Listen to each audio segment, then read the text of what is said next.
여러분 반갑습니다. 2021학년도 6월 고2 학력평가 영어 해설 강의 전에 총평으로 먼저 인사드리는 저는 윤현주입니다. 친구들하고 신나게 놀 때는요, 1시간이고 2시간이고 정말 후딱 지나가는 것 같은데 정해진 시간에 정해진 분량의 문제를 집중해서 풀어야 한다라고 하면 와, 영어 70분도 정말 어마어마하게 벅차고 힘든 시간입니다. 그리고 항상 모의고사는요, 이렇게 영어를 풀다 보면 시간과의 싸움이라는 그런 느낌이 들어서, 그쵸? 자, 이렇게 힘겨운 70분간의 자신과의 싸움 지나고 나면 또 궁금한 건 그래서 전체적으로 어떤 수준이었을까? 거기에서 나는 어느 정도의 위치일까? 전체적인 평과 또 나름의 분석이 필요할 것 같은데요. 잠깐 시간만 내주시면요. 전체적인 난도와 특징, 그리고 이 중요한 시기에 이 시험이 가지는 의미를 가지고 어떻게 다음에 공부를 준비하면 좋을까? 간단하게 평가의 시간을 가져보도록 하겠습니다. 자, 그럼 먼저 6월 고2 학평 핵심에 있어서 제일 중요한 거는요. 그래서 선생님, 좀 난도는 어땠었나요? 좀 어려운가요? 쉬운가요?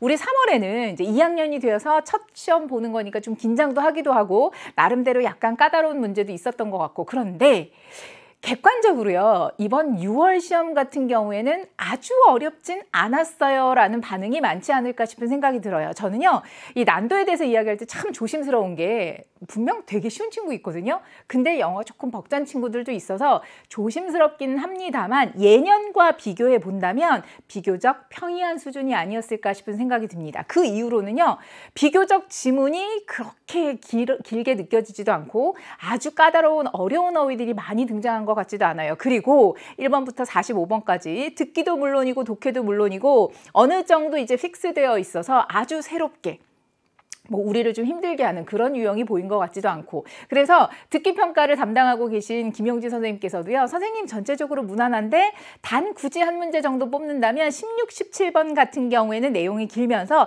조금 학생들이 힘들어하는 어휘 표현 같은 것도 있었던 것 같아요 라고 하지만 전체적으로는 좀 무난하지 않았나 라고 이야기를 전해주시더라고요.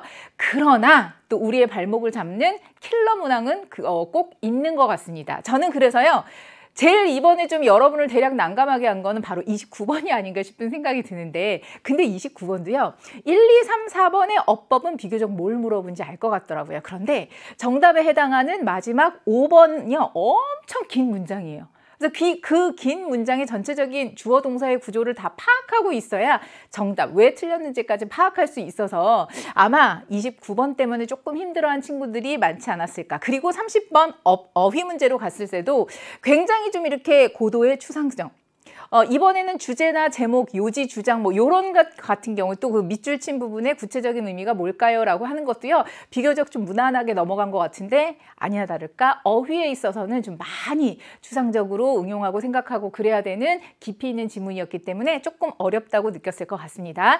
빈칸은 어땠나요? 빈칸도 31, 2, 3번까지 좀 잘 가는 듯 하다가 34번에 가면 왜 그림 보고서 교수님이 뭘 느꼈냐고, 뭘 발견했어, 뭘 봤냐고 라고 했을 때 솔직히 우리가 뭐라고 대답을 해야 되는지 좀 금방 안 와닿을 수 있을 것 같아요. 예화가 있는 것까지는 좋았는데 그 예화가 전달하는 메시지, 교훈 핵심이 무엇인가 라고 하는 것은 너무 심플하기 때문에 우리가 다시 한번 생각해 봐야 되는, 그래서 34번이 조금 여러분 까다롭다고 느꼈을 수도 있을 것 같습니다. 순서는 좀 무난하게 넘어갔다 싶으면요, 이번엔 문장 넣기 중에서도 38번 같은 경우에는요, 굉장히 문장과 문장 사이에 있어서 이게 논리를 촘촘하게 잘 따져봐야, 그래야 그 다음에 왜 이런 구체적인 예가 나오는지 파악할 수 있어서 굉장히 이 논리성에 있어서 조금 더 디테일하게 주목해야 되기 때문에 38번이 좀 힘들지 않았을까. 그리고 더불어서 39번도 여러분이 조금 도전하기에는 시간이 걸렸을 수도 있을 것 같아요. 그런데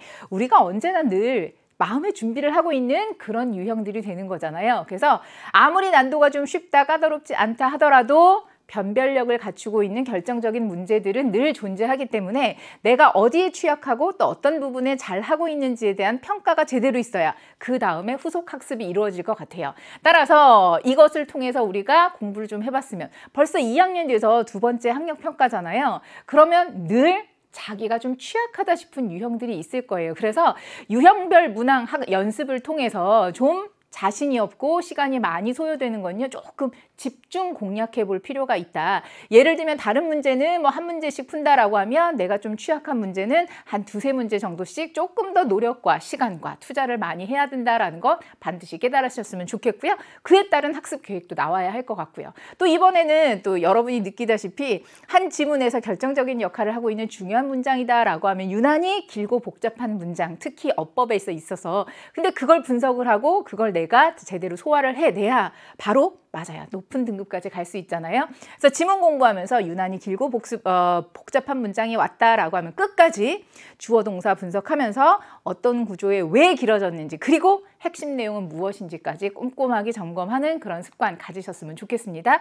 어휘는요, 이제 조만간 여러분들 수험생이 될 수 있게 조금씩 준비를 해야 되잖아요. 그래서 수능 수준 정도의 어휘력을 기르기 위해서 평소에 하는 것보다 한두 단어 조금씩 양을 늘려가면서 스스로를 단련해주는 그런 훈련도 해주셨으면 좋겠고요. 학교 스케줄에 따라서 자 3월과 6월에 학력평가를 가지고서 자 이번에 기말고사가 끝나고 나서 내가 방학 동안 정말 업그레이드 할 수 있는 시간이 왔다라고 했을 때 나는 이번 여름방학에는 무엇을 어떻게 꾸준히 집중 공략할 수 있을 건가. 그래서 강의 다 끝나고 나서 분석 끝나고 나서는요 좀 멀리 보고 대략 여름방학 한 4주나 5주 정도의 학습 기간이 나오거든요. 그때 좀 구체적으로 공부할 수 있는 방법과 장소와 교재와 또 좋은 강의 같은 것도 고민을 해두셨으면 좋겠습니다. 자, 이 정도로 해서 전체적인 총평을 드렸으면요. 바로 1강에 있어서는 듣기부터 시작하도록 하고 저는 독해 2부에서 여러분 만나도록 하겠습니다. 여러분 조금만 더 분발하세요.